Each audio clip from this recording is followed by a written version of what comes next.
I got the Army truck in the garage now. Gonna be doing some work to it. As you see, I already started. Got a lot of the body panels off. And doing some work to her. The big project for this truck, one is going to be doing the brakes. I got a brand new master cylinder in it. And a wiring harness. This is a easy wiring kit.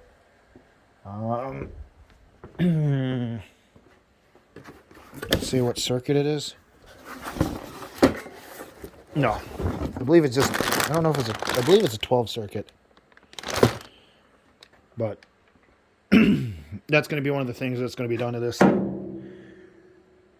So hopefully when it's all said and done, I'm going to have functioning lights for the most part. Function lights, tail lights, turn signals. This kit is set up for like digital gauges and stuff, or not digital, but like electronic gauges, not mechanical. So like a lot of this can go, because everything on here is mechanical. Other than, since I do have the HEI distributor on there, this does get the tack signal, so I can run that. But look inside here. Say hi to Creepy Cooter. Got the Brake Master, brand new. So we're going to be installing this on the truck. Then I do got this tack right here in this nice vintage housing, and I think I'm going to mount it right on the bracket for the turn signals lever.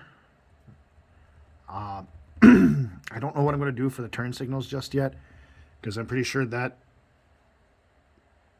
mechanical turn signal there probably won't work.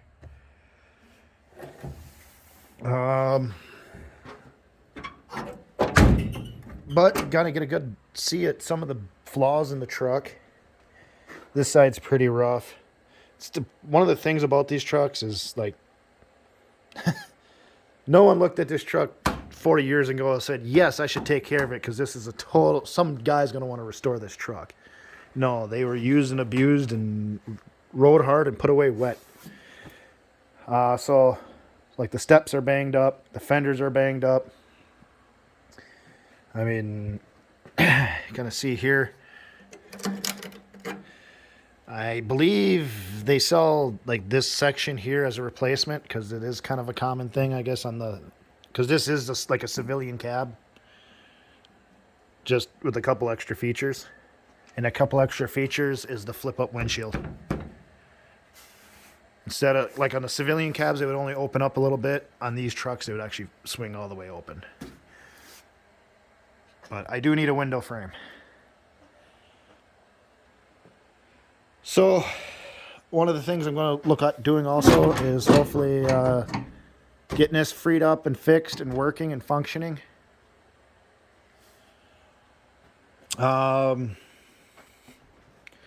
Would like to straighten out the hood a little bit. And maybe see about getting this welded. And if money permits it, I'd like to buy some olive green paint and start painting some of the parts on the truck. Like get the hood painted, if it gets straightened out. Probably get the panels right here that say Chevrolet painted. Get the grill painted.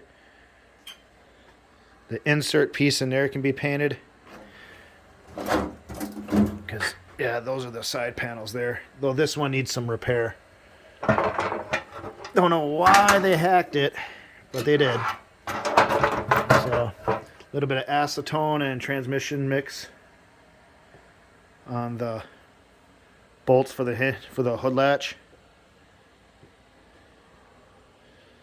So, then for turn signals, what I'm going to do is for the headlight buckets, I'm going to get one of those eBay lights that have the turn signal built right into like the bottom of the lens or something like that. Get one of the cheaper ones. It takes like an H4 bulb. So it won't be like a sealed beam anymore. You got to replace the bulb will be inside. But Another thing I'm thinking about is I got my 47 Chev sedan or coupe, and the problem with that is the VIN tag is missing off the car. The guy, that car, to the previous owner or the previous owner, primered the whole car, and when he did, he removed all like the badging and all the chrome trim and stuff like that. He must have pulled the VIN tag off, and because on the sedans, or not the sedans, the coupe, well, sedans, coupes, the VIN tags are actually like in here in the door jamb on the cars. And on that car, like I said, it's missing. So, but it's got a rebuilt motor, a 237, just like this. And that thing runs like a Swiss watch. I mean, this runs pretty good too for being wore out. So part of me is thinking I might just pull this motor, get the coupe here, pull the motor out of the coupe, put that motor in here, and then put this motor in the coupe. That way the coupe still runs and drives and still moves around. It just burn oil and not run as good.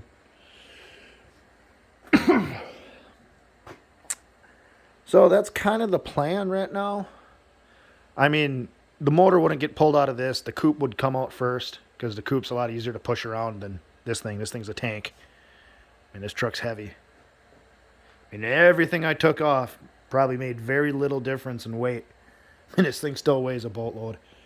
I mean, there's a lot of the weight. There's a lot of the weight. There. I mean, that's where the weight of these trucks are. It's an overbuilt drivetrain that's in them. Because that's light. That's light. You know, none of that's heavy. That would probably have some weight to it, but a lot of it's going to be the axles and stuff. Which I was going to do some exhaust work on it and have something more than just a pipe. A 6-inch pipe. Because, like, this truck is quiet with the pipe like that. And that coupe has got the factory intake manifold, but an aftermarket header. And that made that car a whole lot louder than this. This is quiet. This is tame. That coupe is... earplugs are needed to drive that. Because that is just... because it's like a 3 and a 3... and it drops down as 2 of them. Of course, I would have to look at that because I think that actually would hit my steering column. Well, that's something for me to look at.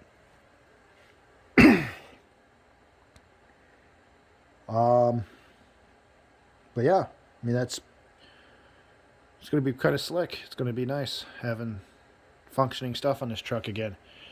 Some of the stuff I'm going to bypass, which kind of bother me a little bit, but in the end, it'll bother me just because I'll know about it, but the average person won't. Like the headlight switch, I'm probably going to swap that out with just a regular pull switch. So it'll be on and off. The horn will be on a push button. Like I said, all the gauges are mechanical. So, except for the battery meter, which I probably won't hook up. It's probably going to be the 1 or 2 gauges I'm going to install on this truck, because I'm probably going to get a voltage gauge and just put it in here. So,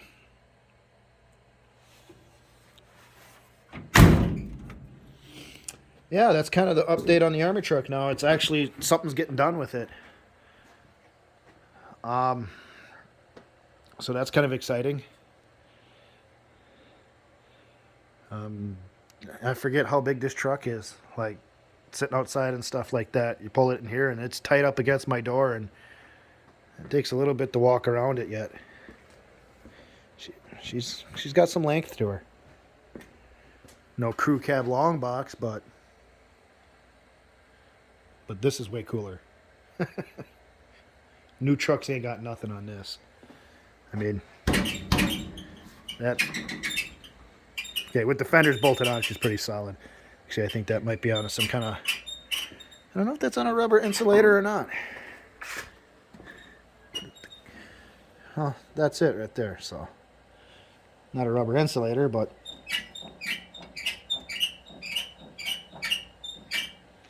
But I mean, that grill, that's solid. And that's still with a lot of the body panels missing. I mean, if you pulled the fenders off of a new truck, your core support would be just flopping around. So yeah, hopefully this goes pretty good. I got to figure some stuff out yet, because that's going to be the rear lights. That's the front lights. This is a whole bunch of stuff I'm not going to use. Like, this is, what is it here? Ignition starter switch. Well, it's mechanical. What else some of these wires are here? Or fan. So, an electric fan. Well, not a problem.